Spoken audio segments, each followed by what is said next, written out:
저 세계 최대 해운사 머스크사의 소렌스쿠 대표입니다. 넷째로 전환, 녹색 전환 위해서 친환경적인 연료 개발 이런 거 할 때 드는 비용인 그린 프리미엄 우리 충분히 부담할 수 있습니다. 저희 고객들 그 정도 비용 낼 수 있거든요. 그러니까 돈 걱정하지 말고 친환경 위해서 돈 팍팍 쏟아부읍시다. 첫째도 개발, 둘째도 개발, 셋째도 개발입니다.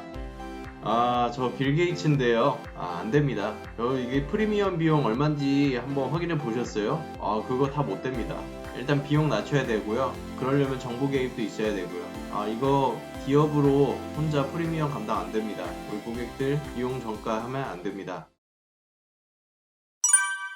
안녕하세요. 송준호의 생활 ESG입니다. 오늘 앞에 오프닝에서 보여드렸듯이 그린 프리미엄이라는 것을 두고 또 머스크사의 CEO와 빌 게이츠가 다른 의견을 제시했습니다. 어떤 의견으로 나뉘었는지 한번 살펴보겠습니다.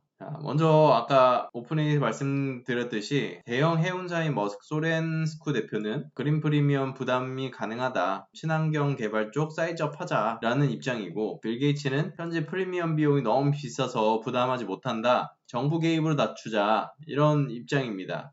좀 더 어떤 근거로 이런 얘기를 했는지 살펴보시겠습니다. 먼저 이 얘기를 했던 거는 지난 28일에 에코스페리티 위크라는 곳에서 2021에서 두 사람이 연사로 섰습니다. 많은 사람들이 연사로 섰는데 그 중에 하나입니다. 세계 최대 해운사 머스크 소렌스쿠 최고 경영자와 빌 게이츠 회장이 그린 프리미엄 부담 주체를 두고 다른 목소리를 냈습니다. 방금 말씀드렸던 것처럼 우리 그린 프리미엄 부담할 고객들이 충분히 있다. 이제 소렌스쿠 사장이 이랬고, 해상 부문은 온실가스를 덜 배출하는 이 깨끗한 연료를 사용하기 위해서 추가 비용 낼 준비가 되어 있다. 그래서 나한테 중요한 문제는 비용의 문제가 아니라 규모를 확장하는 것이다. 이렇게 요약을 할 수가 있었습니다. 빌 게이츠 회장은 어떻습니까? 그린 프리미엄이 매우 낮거나 혹은 보조를 받지 않는 이상은, 특히 선진국은 몰라도 중산층 국가들은 이거 못 낸다. 민간 기술 정책, 정부 관여 이런 것 통해서 프리미엄 가격 확 줄여나가야 된다. 이렇게 기본적인 입장을 밝혔습니다. 자, 일단은 이 그린 프리미엄에 대해서 왜 두 사람이 언급을 했느냐, 그것부터 배경을 좀 살펴보시면은, 먼저 그린 프리미엄은 일단 빌 게이츠가 최근 져서 이제 책을 썼죠. 기후재앙을 피하는 법. 이거 관련해서 우리 임팩트 온 기사도 있으니까요. 한번 살펴보시면 좋으실 것 같습니다. 여기에 사용된 개념으로 온실가스가 덜 배출되는 그런 친환경 제품을 소비하기 위해서 지불하는 추가 비용입니다. 그러니까 친환경 제품을 소비하는 데까지 어떻게 됩니까? 소비하려면 일단 생산을 해야겠죠. 그런 재반적인 비용을 아무래도 기성품보다 친환경 제품을 쓰려면 개발하고 또 유통하고 그런 부분에서 비용이 더 붙겠죠. 그런 것들이 흔히 소비자 쪽으로 전가되기는 합니다만은, 그런 모든 비용들을 그린 프리미엄이라고 합니다. 예를 들면은 친환경 전기차, 메탄 선박 연료 많이 나오죠. 지속 가능한 항공 연료, 이 비행기에다가 넣는 거, 그런 것들 이제 개발하고 구입하는데 드는 비용인데, 이 비용 커지면은 어떻게 됩니까? 친환경 기술이 아무래도 비싸니까 시장에서 보편화되기가 어렵다는 것이죠. 그렇죠. 물론 우리 모두 친환경 기술 좋은 거 알고 해야 된다는 걸 알고 있으나, 너무 비싸면 이거 우리가 충분히 살 수가 없지 않습니까? 그러니까 시장성을 갖추는 부분에서 논란이 있는 것이죠. 대형 해운회사 머스크는 그린 프리미엄을 왜 언급했느냐, 탄소 배출이 많은 업계 상황과 대응에 따른 것으로 추정을 하고 있습니다. 그렇죠. 요새 아마 뉴스 많이 관심 있으신 분들은 아실 거예요. 우리 한국에서도 대형 해운사들이 수소 연료를 만든다, 혼합 연료를 만든다, 이런 식으로 해서 탄소 중립과 관련해서도 많이 언급되고 있는 산업 중에 하나이죠. 탄소 배출이 많은 고배출 산업 분야 중 하나입니다. 그래서 지난 6일에 국제해운협회는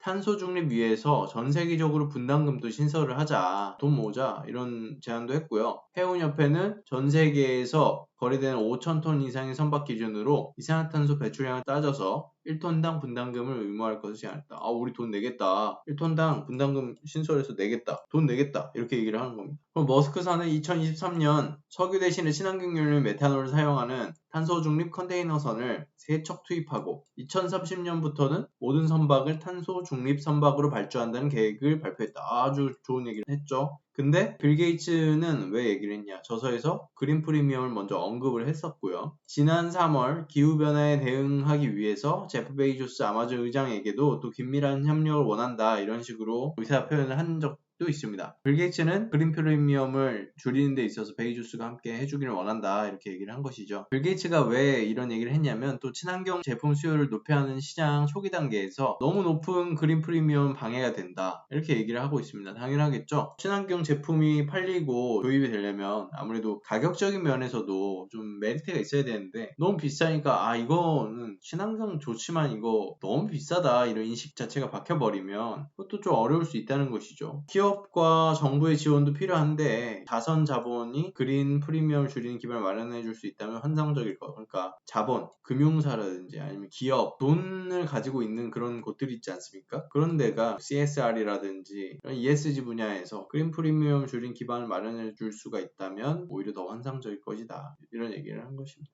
자, 그러면은 우리 소렌스쿠 CEO가 우리는 뭐 돈 충분하다, 규모 키우는 게 관건이다 이렇게 얘기했던 근거를 좀 더 살펴보겠습니다. 먼저 이제 스쿠와 게이츠가 이제 연사로 에코스페리티 위크는 일단 싱가포르에서 열립니다. 싱가포르의 국영투자회사인 테마색이 주최하는 연례 행사입니다. 매년 사회 각계각층의 유명인사가 모여서 기후위기를 논하는데요. 연사를 보면 굉장히 빵빵합니다. 블랙록, 레드핑크 회장 뭐 말할 게 없죠. 제인 구달 우리 어렸을 때 들었던 바로 그 이름이었죠. 제인 구달 박사, DBS 그룹 홀딩스 피유시 굽타 그 외에도 정말 이름만 들으면 알만한 그런 유명인사들이 여기 참여합니다. 그 중에 이제 한 명으로 소렌스쿠 대표인데 소렌스쿠 대표는 해상 부문에 온실가스를 많이 배출하는 화물을 운송하는데 청정 원료가 필요하니까 청정 원료를 사용하는 데 드는 돈은 더 크지만 거기에 대한 지불할 준비가 되어 있다 이렇게 얘기를 했습니다. 의사도 있고 낼 사람도 있고 돈도 있다 이렇게 얘기를 한 것이죠. 소렌스쿠는 머스크의 거대 고객 200곳 중에 절반 이상이 공급망의 온실가스 배출량을 줄이기 위해 그렇죠. 일단은 운송 자체도 이들 고객들의 공급망 안에 들어가는 거니까 이 온실가스 배출량 줄이기 위해서 과학기반 감축 목표 SBTI나 넷제로 목표를 이후 SBTI를 통해서 넷제로 목표를 세웠거나 성취했거나 했다고 밝혔죠. 그리고 머스크의 주요 고객사는 독일의 자동차 업체인 BMW,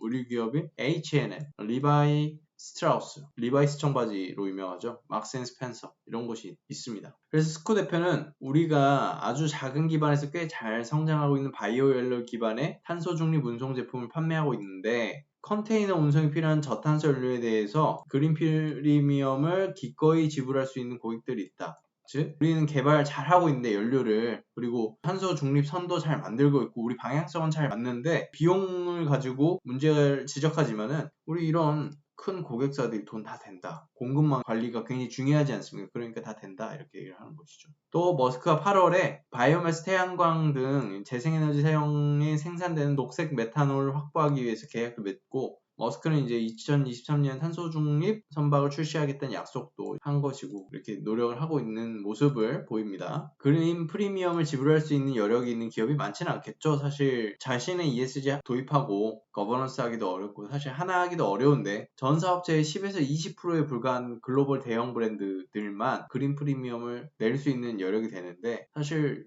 여기가 돈이 많죠. 그러니까 된다는 얘기를 하는 겁니다. 스쿠 대표가 이제 항공과 같은 다른 운송 분야 고객들도 분명히 그린 프리미엄 지불할 수 있는 능력이 된다. 의지만 있으면 충분히 할 수 있다. 그러니까 세계가 탈탄소화 비용을 지불할 수 있다고 생각을 하며 우리가 원하면은 의지만 있으면은 충분히 국제 항공사 항공료에다가 $50씩은 더 낼 수 있지 않느냐.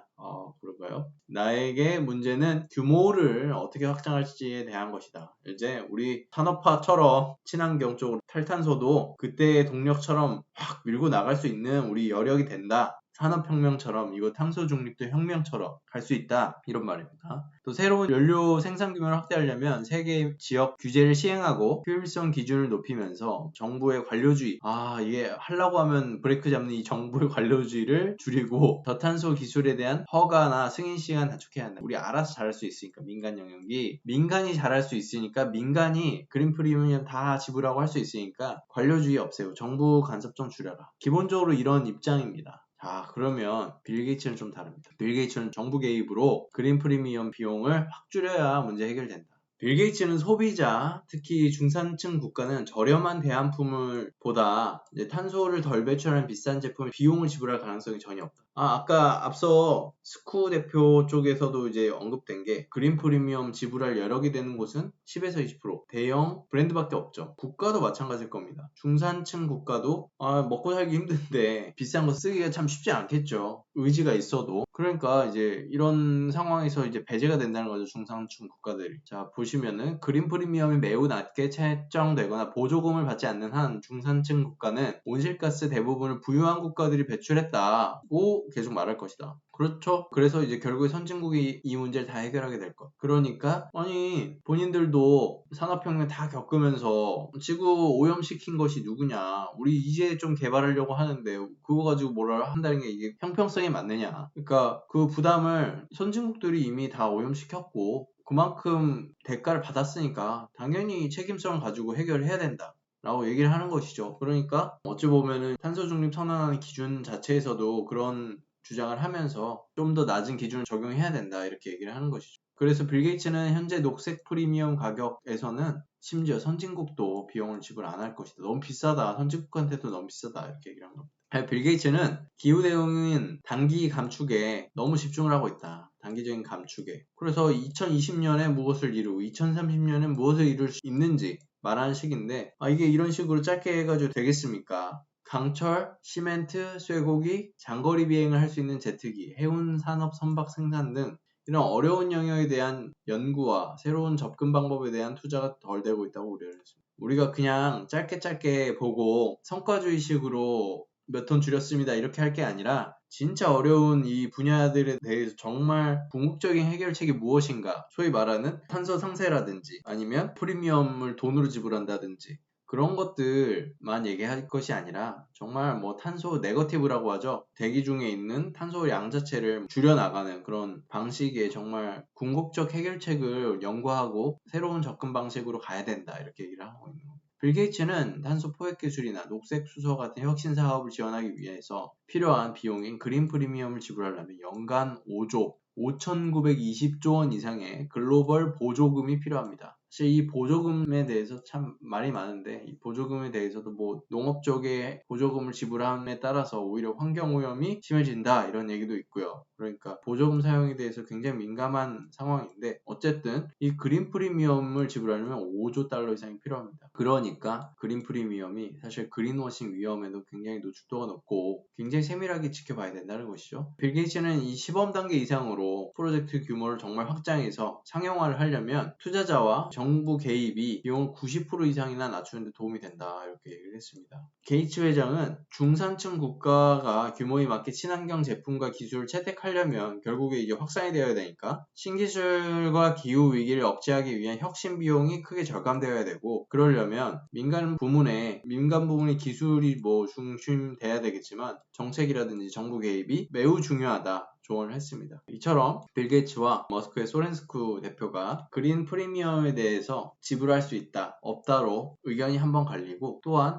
이 해결 방법에서 스쿠 대표는 민간 영역이 다 할 수 있다. 빌 게이츠는 아니다. 정부 개입이 필요하다. 이런 식으로 의견이 갈렸습니다. 앞으로 그린 프리미엄이라는 것이 넷제로 전환하면서 이 비용에 대한 위기를 나타내는 전환 리스크라고 하죠. 전환 위험에 대해서 관계 있는 것이기 때문에 개념이기 때문에 잘 살펴봐야 될 것 같고요. 요새 은행권에서도 기후 스트레스 테스트 이런 것을 하면서 이런 전환 리스크에 대한 관심, 기후 리스크를 이제 물리적 리스크와 전환 리스크로 두고 보는데 물리적 리스크는 우리가 보는 자연재해 이런 것들의 홍수라든지 지진 피해가 점점 늘고 있고 그런 것들을 이제 물리적인 피해라고 하고 물리적인 위험이라고 하고 전환 리스크는 그린 프리미엄 같이 드는 비용이 과도하거나 정당한 전환 같은 일자리의 문제 그런 것들을 포함하는 그런 전환 리스크, 전환 위험과도 관계가 있기 때문에 연결해서 한번 잘 살펴봐야 될 개념이기도 한 것 같습니다. 오늘 송준호의 생활 ESG 여기까지 하겠습니다. 감사합니다.